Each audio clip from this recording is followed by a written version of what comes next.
and they brag about things that are like material stuff, right? Let me know when. Okay. Oh, it's good? Yeah. Okay. All right. Okay, so new stuff. So some more Neo-Freudians are a theorist called object relations. Gilbert, can you sit in my thanks. Object relations theorists, okay? So this is the idea that people's personalities are formed based on their attachment to other people. So the way that I remember it is I think object relations, that makes me think of relationships. And basically it says that your relationship with other people, your relationships with other people is what determines your personality. Like some people are very autonomous, meaning they're very independent, and that might lead them to have one personality style, whereas other people are very dependent on other people, and that might lead them to have like another personality, okay? So our personalities depend on our relationships with other people, how dependent we are on them, okay? You don't have to know their names, but just know object relations, attachment to others, okay? Criticism of psychodynamic theory. So same criticisms as before. What was the problem? Why was Freud criticized? Because he was good. It wasn't empirical. It wasn't empirical, exactly. You can't measure it. You can't measure the unconscious. A lot of it is based on like childhood memories, and what's wrong with that? They're fallible, right? We learned from the memory chapter, like they're just not reliable. Okay? Like just not very reliable. Yeah. Okay? So, and also that it relies too much on case studies. It's all like case by case individuals, and you can't generalize that to the population. Okay?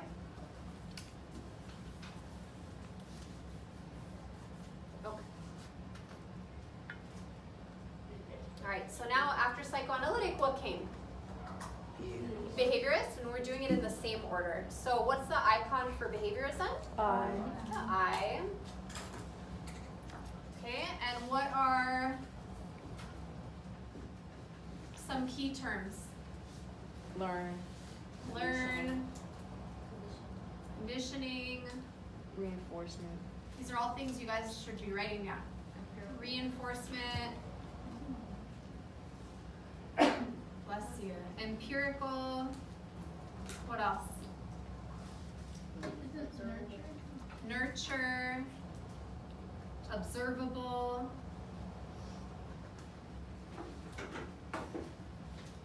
Starts with an E. Empirical? We got that already.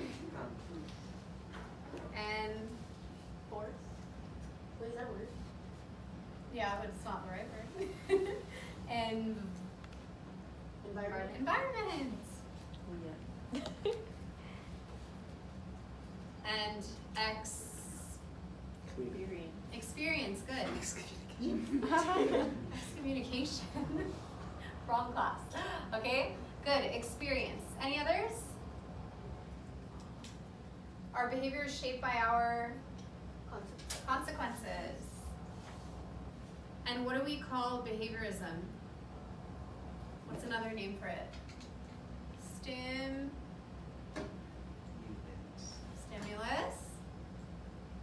Oh, I know something response. Stimulus response. Oh. Psych. Okay? Stimulus response psych. So again, I keep going over the keywords because on the test, when you guys see any of these keywords, it should make you think, okay, that's behaviorism. And there tend to be a lot of questions where if you can match the keyword with like the perspective, you'll get it right. Okay? So just really, really, really know your keywords. All right. So behaviorists would say that your personality develops how? By learning, by conditioning, exactly. So over time, our personality develops by learning.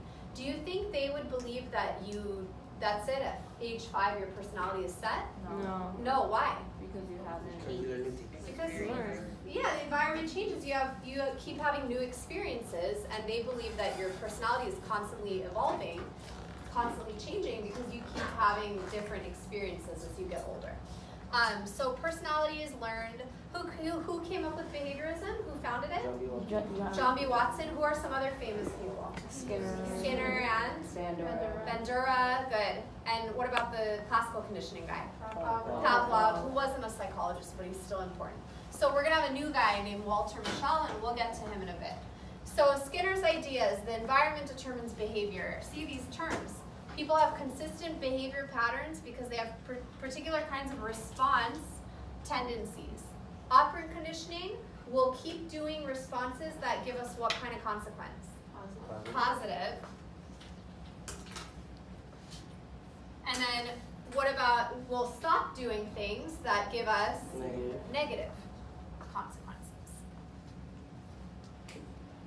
Okay? And again, personality develops over the lifespan, not just childhood, because our experiences keep changing. Questions so far? Okay. Okay, so continued. So, Albert Bandura, what was he famous for? Observational learning, the Bobo doll, right? Bandura Bobo.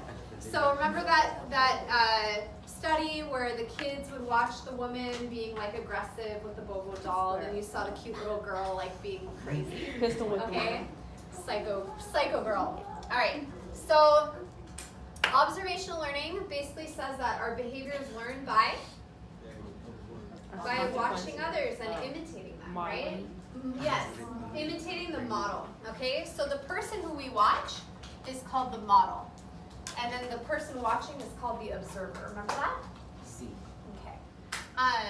So this is also called social cognitive learning, or Bandura believed in social cognitive learning. And the thing is, social, yeah, we know that part, right? We're imitating others. That's a social thing. But what about it is cognitive? Remember, he had those 4 things that must take place. Oh, motivation. Yeah, that was the last one. So you must pay Attention. Good job, guys. Retention. You have to be able to then do it. What did they call that? Reproduction. And then you have to have the motivation to do the behavior. Meaning, like, you think about it. Is it worth it to me to do it? If so, then I'll do it. Exactly, and that's a thinking process, so that's why it's social cognitive. There's a cognitive aspect involved. Skinner was more like, you don't think about it, it's just like training, right? It's like a dog, you just do it without thinking. But Bandura did say, like, no, there is some thinking involved. So who do we imitate? This is kind of like the section in the social psych chapter where we talked about the source and what's a good source, like in a commercial. So someone who's what? Attractive, credible, similar to us, right? So kind of a similar idea. People who we admire and people who seem to be getting rewarded. So you think of those Corona commercials where they're drinking Coronas and they're having a good time. So the idea behind it is that people think, oh, if I drink Corona, I'm gonna get rewarded with a good time too, is kind of the theory behind it. Can I erase? Yes.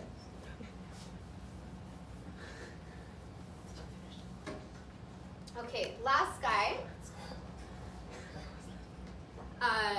is Walter Mischel. And Walter Mischel kind of had the same ideas as Bender. I'm not sure if they worked together, but their ideas, their ideas were together. And this is something that actually Bandura, I believe, was the one who came up with it. Okay? So, Walter Mischel, now all of a sudden, his key word that he came up with was the situation. So, situations have a strong effect on people's behavior. But the thing is, what puts us in a situation, sometimes our personal characteristics that we already have determine the situation that we're in. So like if I'm shy and I have the opportunity to go to a party or go to the library, what might I pick? I might pick the library, right? And then whatever happens at the library continues to shape my personality. But you see, I didn't choose the party, and that could have shaped my personality too, but my personality chose the situation, and then the situation continues to shape my personality. If I'm like super extroverted, what might I choose? Party. The party, and then maybe things happen at a party, and that continues to shape my personality. So this is the idea that your personal characteristics affect the situation that you're in. They determine the situation you choose to be in, and then the situations you choose to be in keep then affecting your personality traits, your personal characteristics. So Michelle and Bandura called that reciprocal determinism. The personal traits affect the situation you're in, and then the situation you're in affect the personality. Remember this hand motion from reciprocity effect? We like people who like us back, right? So it's like the personality traits affect the situation you're in, the situation you're in affects the personality. And that's called reciprocal determinism. They like to ask this on the test, okay? So it might be on the free response, it might be on the multiple choice, but it's an important term. And Bandura, I think, was the one who actually came up with the term. So how do we remember Walter Mischel and situation, okay? Back in the day, I know you guys have heard of it, there was this terrible show on TV called Jersey Shore. And in Jersey Shore, one of the main characters was named Mike the Situation. So Mike is like the male version of the name Michelle. He was a guy, but you know, we're gonna focus on his last name. So I just think of Mike, the situation, and that's how I remember that Michelle, because that's kind of like Michael, right? Is linked to the situation. Cool? I never really watched that show. Only like maybe half an episode. It was funny. What's the most common chapter in the AP test? Do you know? Like the big ones, okay. Disorders and treatment together makes up a lot of it. Okay. The chapter 2 is big, the research methods one, the math one. Chapter 3, the bio one is big, and chapter 4 is really big, and they like to put 4 on the free response. Which one was chapter 4? That was sensation and perception. Okay. Like the eye, the ear, and all that. Yeah. Bottom up processing, all I that. should change it up. Yeah. Social psych is also really big. The first chapter that we did. Trying to think if there's anything. I mean, they're all pretty significant, but I would say those are like the main ones. Okay. Yeah. Okay. And we did spend a lot of time going over those. So I know you guys said you feel more confident with the earlier stuff. That stuff probably is going to be a little more heavily weighted, but the psych disorders, that's really important too, and the treatment. And you guys have, that test, the treatment test on Friday. So I think studying for that test will make you feel more confident. Yeah. All right, can I raise? See. Okay.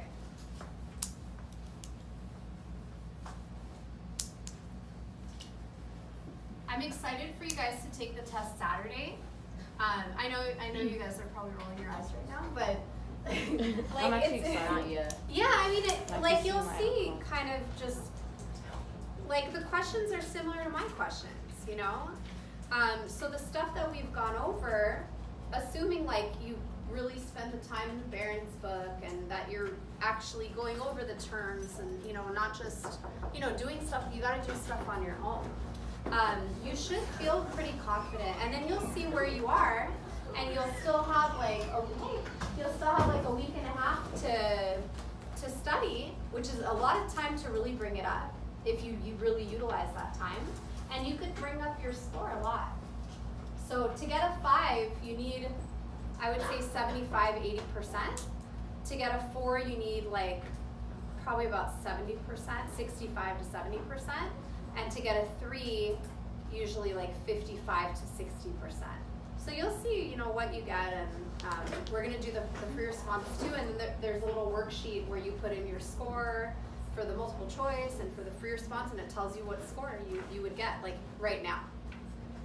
So keep in mind, we still have a little bit more to go, like 3 more class sessions after that. No, 4 more.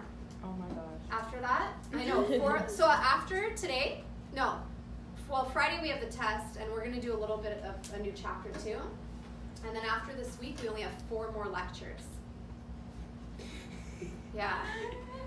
Oh my gosh. You'll miss it. You'll miss it when we're done. Yeah. So are there still gonna be questions from the emotions chapter? There are. There are. Yeah. But you know what? A lot of that chapter you could figure out, and we're gonna go over it next week anyway. Wow. Yeah. When did you have exams last week that were? During the time that we have, can you come in the morning? Or I mean, maybe not because you're gonna be thinking about the exam. I will see if someone will film it, and then maybe I can put it online. But either way, if you come to the Saturday and the Sunday, that Sunday especially, that's when I'll be going over it again. But this is stuff that you could read over and probably learn yourself. It's not that hard. The stuff at the end is like easy stuff. Yeah. Is it the Sunday that's after? It's the week after. Oh. The 4th and 5th, and that's it. So the 4th, it's in the morning because of prom, and then the 5th is in the afternoon because I have that award thing. So the 5th is 3 to 6 p.m. Okay? You know, hiccups. No, but wait, yeah. Yes. Yes. Sorry, I don't know why I thought you already got it. Okay, so this is actually chapter 11, not 12, and then these are all the terms for the whole year, which I know you have, but I'm giving you a new one, so you could go through whatever you are solid on, highlight, and then whatever you don't know, that way you'll see. Okay? Yes. Can I have one too? Huh? Can I have one too? Yeah. I'm sorry that I gave it. Okay. All right. Okay, cool. Let's move on. Yeah. Any questions? No. Okay. Criticisms of behaviorism. You guys know, why do they criticize behaviorism? We are not Human. Animals. some of us are not human. We are not animals, right? We are humans, so we can't generalize it to humans. They're all about environment, and they don't think it's biological, except you saw Bandura and Michelle actually did consider biological factors. And cognitive. And that's pretty much it. They just, they underestimate the influence of like genetic stuff. Okay, humanistic. What's the icon? Flower. The flower. Make sure you guys draw it. And what are some keywords? Potential for growth. Good. What else? Capabilities. Capabilities, sure. Good. Oh. Capabilities. Client. What do we call the therapy? Client-centered therapy. Person-centered or client-centered therapy. Good. Unique. Good. It's really positive. Unique. It's very positive. Optimistic is the word they like to use. Yeah. Humans have free will. We have free will. Good. What else? The therapist should be Genuine. Have what? Ooh, what's it called when you don't judge? Empathy. The one where you don't judge. And the one when you don't judge. Unconditional. Positive regret. Good job. Yes. Okay. Good job. Okay. What else? Huh? Oh, she was just asking what the last thing said. Oh, okay, thanks. We are not. We're not animals. Oh, what do you call your view of yourself? Self-concept. Self-concept. And what do we call it when it matches reality? Self-actualization. No. We're gonna get to that though today. Like triangles? Congruent. There you go. What? Get that from triangle. Congruent triangles when they match. They're congruent. Yeah, and then or incongruence if it doesn't match. Yeah. Yeah. Okay. So the people were Carl Rogers, and Abraham Maslow. Carl Rogers, I know you guys know. Maslow, I know, is a little iffy, and that's because we haven't talked about him yet, but we're going to talk about him today. So Carl Rogers came up with the term client. They both said that humans are unique. They have an optimistic perspective on human nature.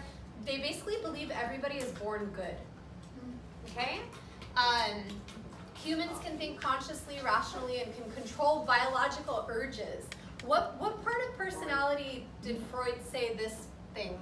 The id, good. The id cannot control biological urges, right? What is the part that's the super moral part? Super ego. Super ego, and what balances the two? Ego. Good job, you guys. See, you do know the new stuff. Okay, People are responsible for their actions, have freedom, blah, blah, blah. Psychologists try to empathize, which means put themselves in the patient's shoes. Empathy, genuineness, unconditional positive regard. What did you, active listening, what proved that they were actively listening? They would Clarify, clarification. So that's another big word. Clarification. If you see that word, you gotta think, okay, humanistic. And a big part of the test, if you can like match up the words, well, it'll help you. Even if like you don't really know what they're saying, but you're like, oh, that key word, sometimes you could just use that and you'll get it right because of it. Okay, so the key words are very important. That's why I go over them so much. Okay, so now we get to Maslow. Maslow came up with the idea of self-actualization. Someone who is self-actualized is like, has kind of like reached their potential, or they're like reaching their potential, okay? They tend to be happy and satisfied with themselves. You know, they might not be perfect, but they accept who they are and they're okay with it. They acknowledge it. They tend to be open and spontaneous. Those were, remember, the big 5 traits of openness to experience. They tend to enjoy whatever work they do. They have close friends, but at the same time, they don't depend too much on the friends. They have a good sense of humor usually. They have a tendency to have like really like peak like fulfilling experiences, like happy and fulfilling experiences.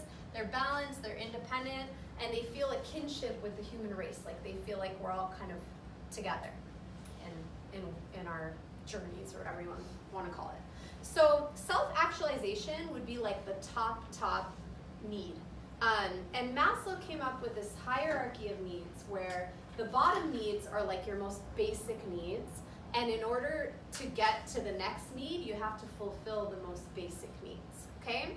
So what would you say is like the most basic needs that we have? Primary.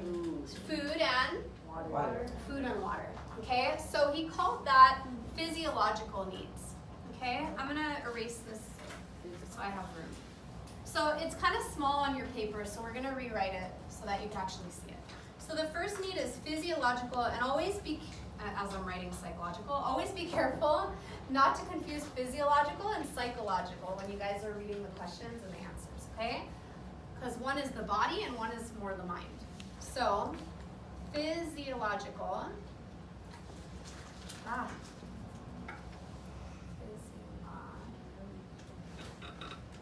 So that's going to be like food and water. Okay? After you have food and water, what do you need? Well, okay, air would be like the bottom one. So is sex? Wait, Sex, is that included? Because I think that might be included in physiological Okay. because of the like survival of the species. Reproduction. Yeah, I think. I'm not 100% I think I read sure. that it was like 2 of those. Like one was like pleasure and the other one was like survival, reproduction. But I don't know. I don't think they're gonna ask about that for this one. Okay. Okay. So you have your food and your water. Okay, and then what do you need? Love. Before love, shelter. You need shelter, exactly. So we call that safety needs, and that's basically having shelter and being free from danger.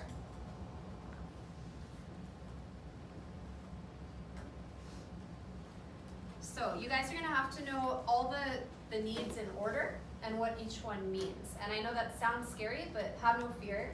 You have a mnemonic, and you guys will remember it easily. It's not gonna be an issue. I use the mnemonic because I can't remember them myself, like without it. Okay? So physiological safety, then you have love. Okay? So the next one is called belongingness. And sometimes you'll just see it as belongingness, or you'll see it as belongingness and love together. And this is the need for not just love, like romantic love, but like friendship too. Okay? So I'm gonna say friendship and love. Okay? After that one, you have esteem needs, like kind of like self-esteem. So this is the need to be accepted by people and the need to achieve. Okay? So esteem, and that's acceptance and achievement. Because that's what boosts our self-esteem, right? If you think of it that way.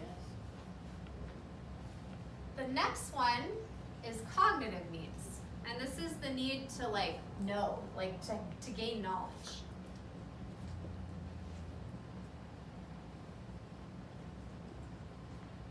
The need to learn. The next one is aesthetic needs. Aesthetic has to do with beauty. So this is beauty and order. For example, wanting your room to be neat and, orderly. Could you have that need before you have your safety needs? No, right? You need to have a room in order to want it to be neat. Okay, and then finally is the last one, which is self-actualization.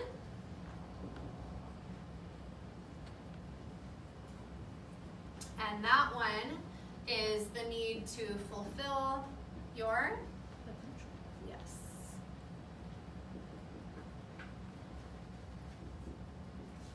Okay, so how do we remember the order? So we came up a few years ago, a while ago now, with an acrostic. Remember we had Great Big Apples Taste Delicious? So similar kind of thing where you take the first letter and you make up a word kind of, and not an acronym. An acronym is you take the first letter and it forms a word, same, right? Sensory, afferent, motor, efferent. So you take the first letter. So P would be the first stage, right? It's gonna go down.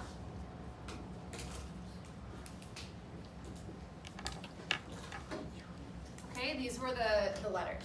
Physiological, safety, belongingness, esteem, cognitive, aesthetic, and self-actualization. There's 2 S's.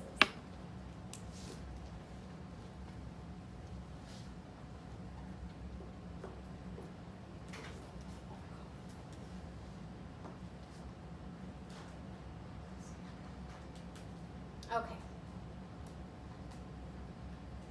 All right, so here's the acrostic. You ready? Okay. Phones should be easily charged after sunset. You can say after school too if you remember that better.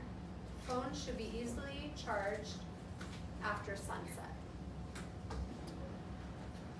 Cool? So what is P? Physiological. What is S? Safety. What is B? Belongingness. E? Good. C? Good. A? And S? Good. And on the test, it's probably not gonna, it might be, but it's probably not gonna be a free response. It could be. But I've seen it more as a multiple choice. So they would ask something like, Akimi, let's see. Okay, Akimi just graduated high school and has, gained a lot of knowledge during her 4 years there. What would be the next need that she would need to accomplish or something like that? Yeah. Okay. Yeah, so they'll give you a usually they'll give you a description of one, and then you'll be like, okay, that sounds like cognitive because she gained knowledge, right? Yeah. And then what will be the next one? So not only do you have to know what they are, but you have to know the order, and that's why we have the acrostic. Cool? Okay. Can I erase? Yeah.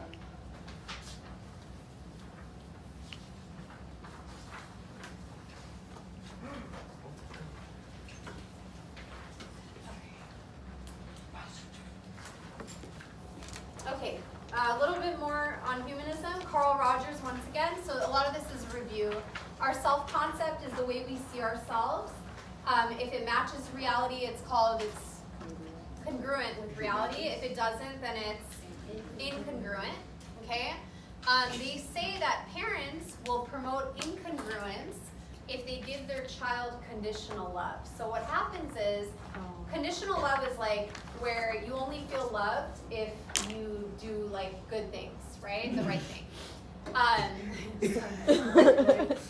Story of my life.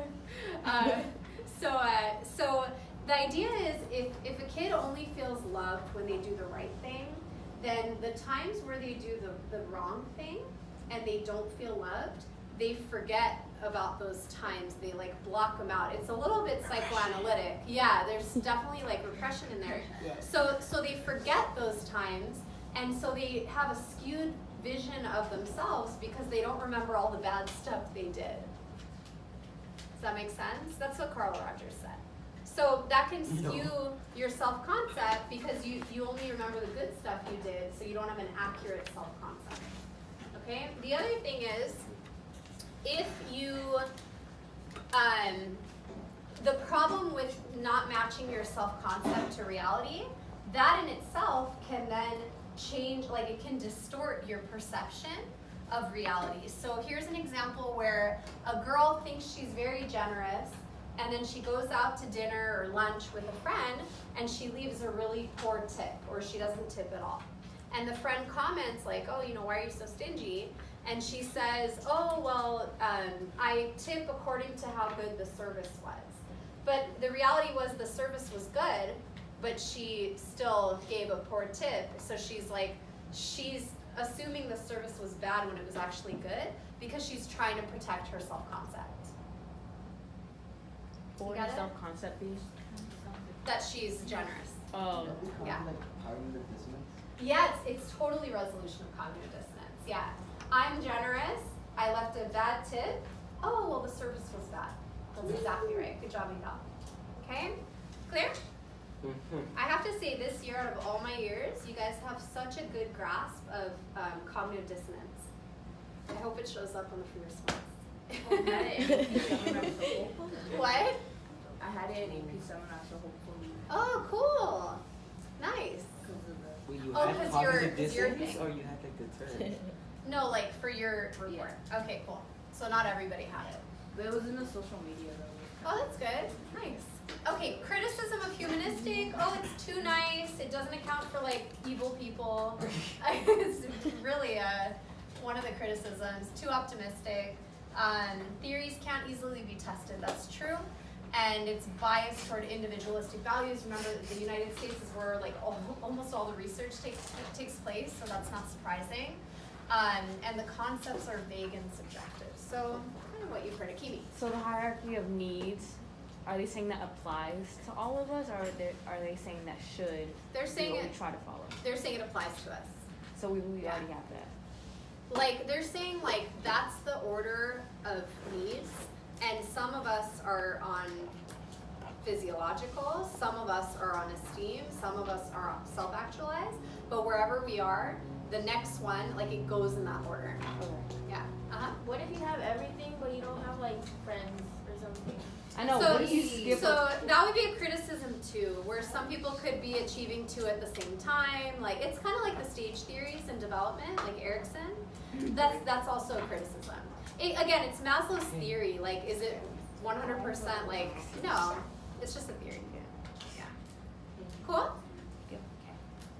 And some people don't care about, like, let's say someone who is autistic might not care about the belongingness, right? Possibly not. So everybody's different. Again, it doesn't account for individual differences. Yeah. Okay.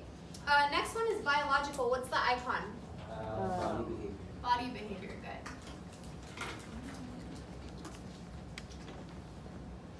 What are the terms? Keywords. Transmitters. Neurotransmitter. Neurotransmitters. What else? We are the way we are because of Genes. genes, genetics. Oh, nature. Nature. Yes, nature. Good. What's another word for genetics that starts with an H? Heredity. What does it mean when you're born with something that starts with an I? Or what's the one? Innate. Ingrown. Ingrown toenail. Or I think inborn is what you're meaning. Is that a word? Inborn. For this? Yeah. Not ingrown. Inborn. What else? Drugs. Drug? Oh, yeah, medication. Yeah. Or drugs. I Yeah. don't want to say it. No, that's right. What else? Disorders. Huh? disorders. Well, see, disorders we can't say because part of that is environmental, Oh yeah. right? Predisposed. You could be predisposed to Yes. something. Like genetic predisposition. Yeah. Yeah, for sure. Good. What else? I know, I can't that- think. Did we get This all? is actually a really long chapter.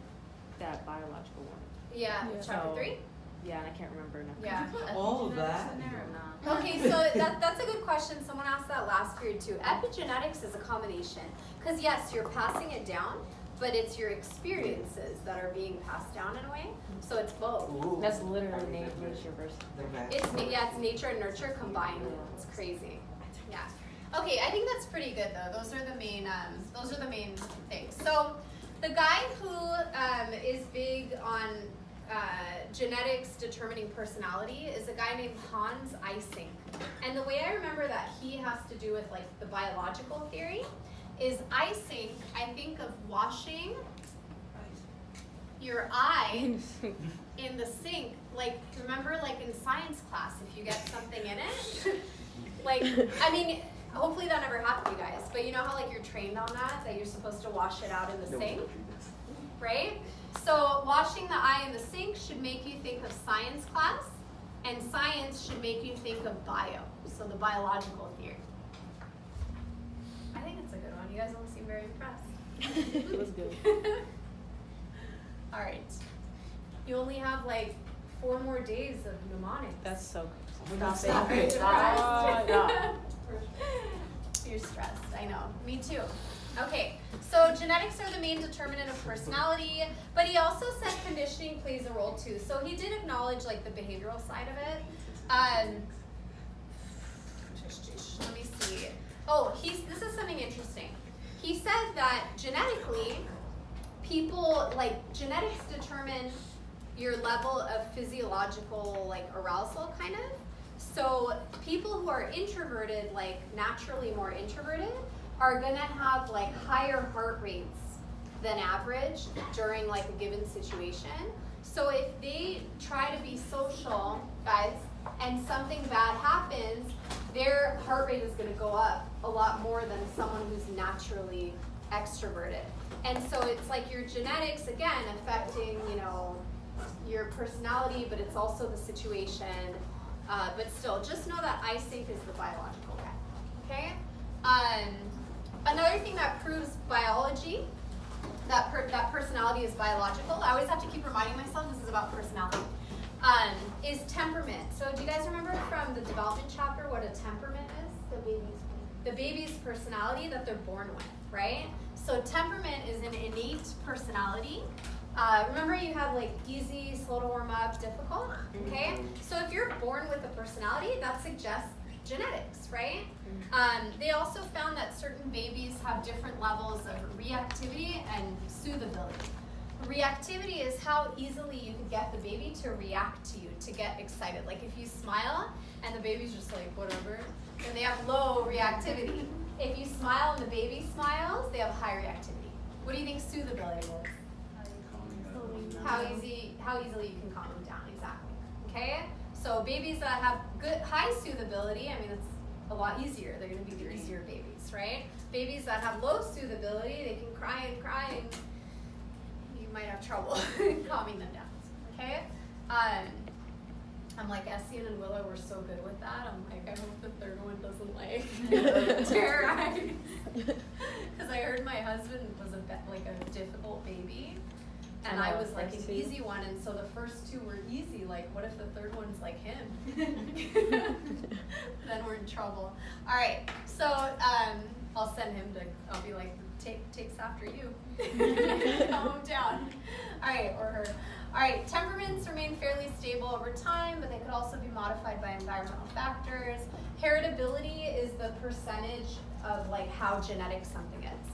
So personality they found has a 50% heritability ratio. That means 50% is genetic and 50% is environment. Okay, and 50% being genetic is pretty high. Okay, so half of your personality, no matter what happens, half of your personality according to this is set, which is kind of interesting.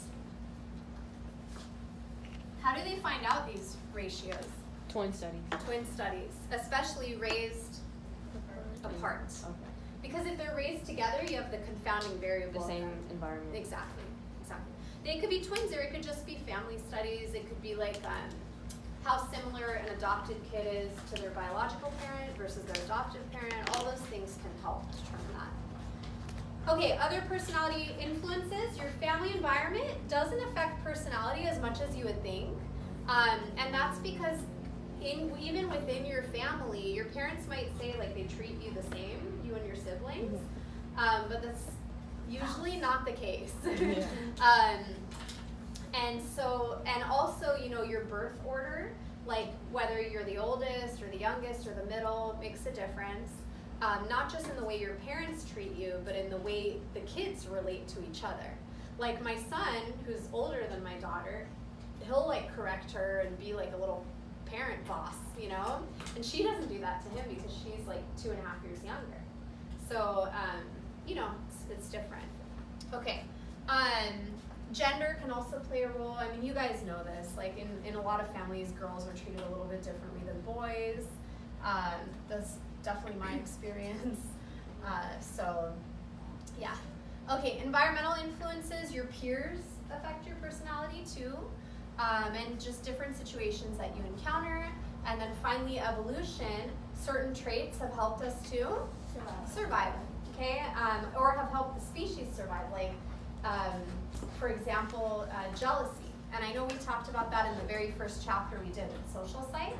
Jealousy can help keep your mate with you, right? And therefore your resources stay, and then your offspring are able to survive.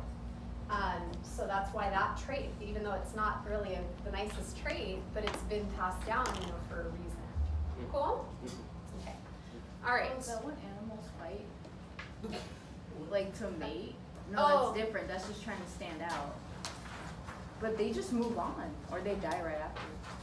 It depends on the animal. Yeah. Yes, Bree. Yeah. Okay. Other personality influences, culture, whether you come from an individualistic or collectivistic culture. Which one puts the group first? Collectivistic, good. America tends to promote independence. That can affect personality. Some cultures will promote aggressiveness in males. That can affect personality too. So, personality assessments. This is the last section of the chapter. So, how do we test personality? There are 3 different types. The objective test. If something's objective, it's not what? It's not subjective, meaning it's not biased, right? Then you have the projective tests, which are subjective, but they're called projective. Like you might see a question saying the Rorschach test, which you're going to learn about, is an example of what kind of test, and they'll put projective and they'll also put subjective. Which one do you choose? Projective, because that's the name of it. Okay, so sometimes you'll have trick ones like that. Oh, are those like the ink blot? Yes, that's exactly it. So projective, yes. So this is the ink blot test, the Rorschach test, and the TAT test, which I'll tell you about in a few minutes. And then you have assessment centers where you go to a center and essentially you role play, and that's your test. So I'll explain that in a second. So why would we use personality tests? A few reasons. 1, it can help psychologists diagnose disorders. 2, sometimes it can give you like more information about yourself. I'm gonna text you guys on Remind a test that can tell you your personality type and what like you could look up what careers go with it, and that's pretty helpful. Mine says teacher.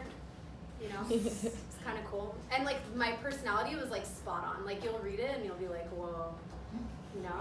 Or if not, then maybe your self-concept isn't matching reality. Yeah. So which one of these tests like match with which perspectives? What perspectives? Okay. So we'll talk about it. I would say the projective one. Sorry, go with psychoanalytic. Oh. Yeah, but the other ones are. I don't think they necessarily fall neatly in a perspective. Yeah. Whenever I took one, it was like the one that like, it's like the INFP. Yes, that's the one I'm going to send you. I forgot. Were you INFP? I think, I forgot which one I got, but it said I was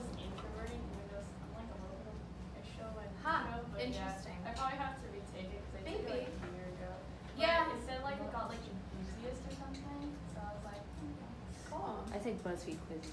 So I don't, Mine was ENFJ. I don't think that's accurate. But you guys will see, they're pretty accurate. Okay, so it can tell you more about yourself. It can help you choose a career. And finally, this is kind of cool, or not. Some employers, when they're hiring people, will make the candidates take a personality test to see if they're the right fit What? for the company. Yeah. But then couldn't you answer like in Couldn't a way you lie? think they So should good answer? question. So we're gonna talk about it. Those objective tests, which is the one you would take, they have lie scales, which are like they'll ask the same question in a few different ways to try to catch you. Oh gosh. Yeah, it's interesting, and you'll notice it when I send you the link. I'm pretty sure they do it in that too. The one I'm gonna send you is probably about like 60 to 70 questions. But it's like a smaller version of the 16 PF, like the Myers-Briggs test, which we're going to talk about right now. All right, so the first type of test is the objective test, and there are 3 types. There are 3 that you need to know. The first one is the MMPI-2. It's a really long name. Minnesota Multiphasic Personality Inventory 2. This is the second version.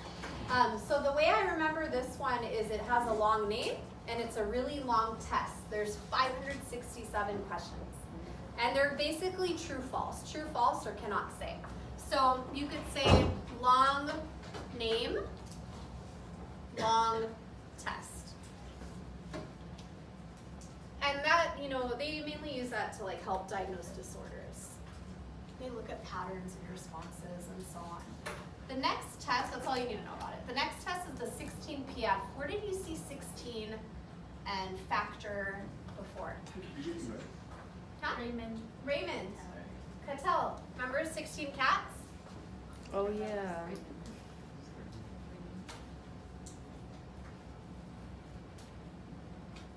Factor analysis. Okay, so this is something like the Myers-Briggs. Like I'm gonna send you guys the link. Okay, and basically 187 questions. It's a little bit shorter. Do you have the notes? Oh, yeah. Okay. 187 questions, and it goes through the 16 basic dimensions of personality that I believe those are the ones that Raymond Cattell divided, remember he categorized. And then finally the NEO. NEO are 3 of the letters in ocean. Remember? Oh. So that measures the big 5, or the ocean, the big 5. N was what? Neuroticism. E was extroversion, and O was openness. I mean, narcissism would be a good one to test too. All right, so NEO, part of ocean, and ocean is big 5. I've seen, actually no, I think I told you guys this last time. I've seen on the free response before, how to reach the following terms, helper, hinder, blah, blah, blah. I've seen like, big 5 trait of conscientiousness, and you have to tell how that trait can impact whatever situation they give you. So so again, give the definition. Conscientiousness means that the person has a lot of self-discipline and works hard. If they're conscientious, then this can help them figure it out. And you give like an example, right? That means they'll stay up late studying, and make sure they study every day, distribute practice. Blah, blah, blah. What? Intent, yeah.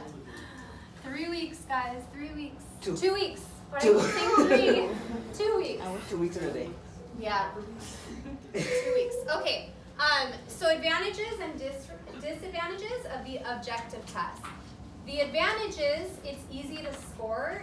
There's not a whole lot of there's no wiggle room. No matter who scores it, you're gonna get the same result, right? But keep in mind, it's a self-report inventory, kind of like a survey or a questionnaire, right? What were the problems with that?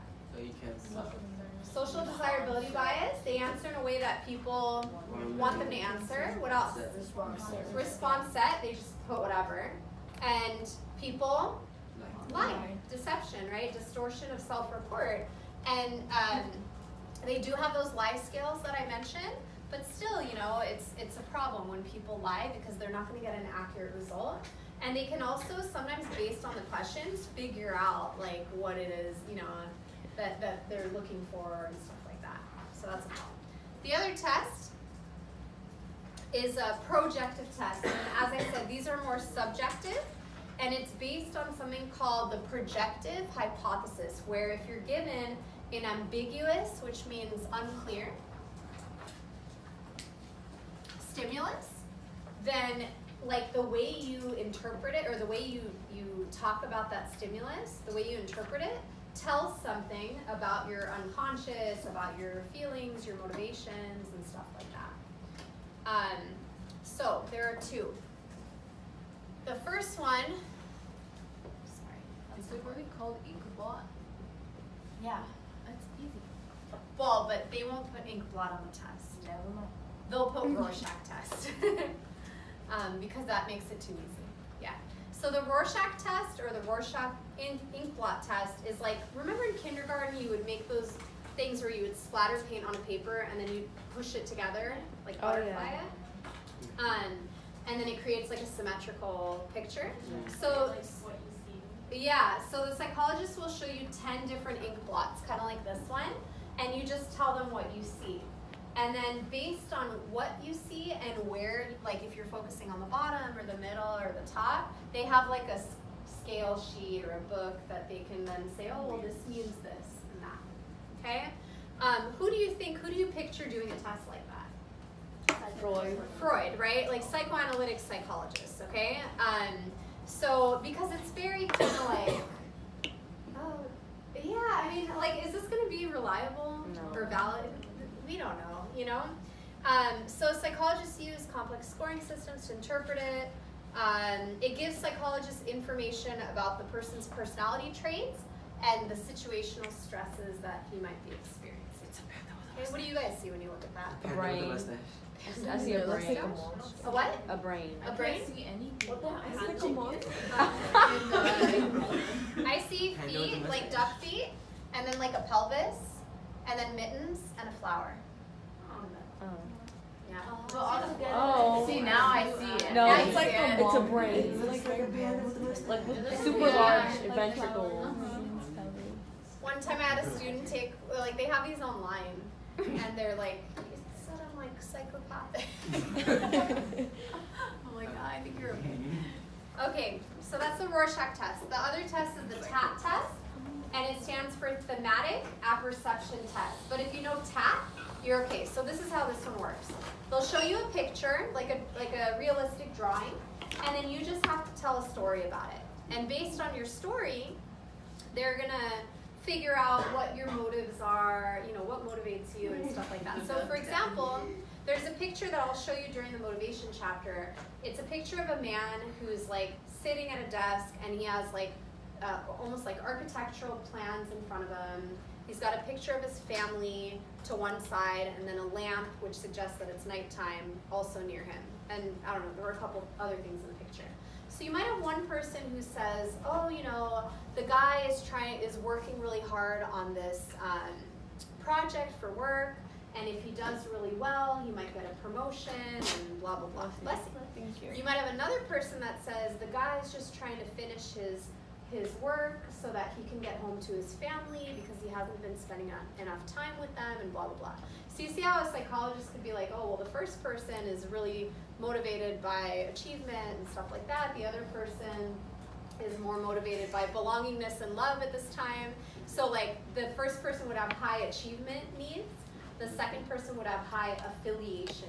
Affiliation means to be part of like a group. Affiliation means. You got it? So the way I remember TAT is you tell a story about a picture. Two things. One of my students came up with tell a tale. Like you tell a story. Ooh. Wow. Yeah.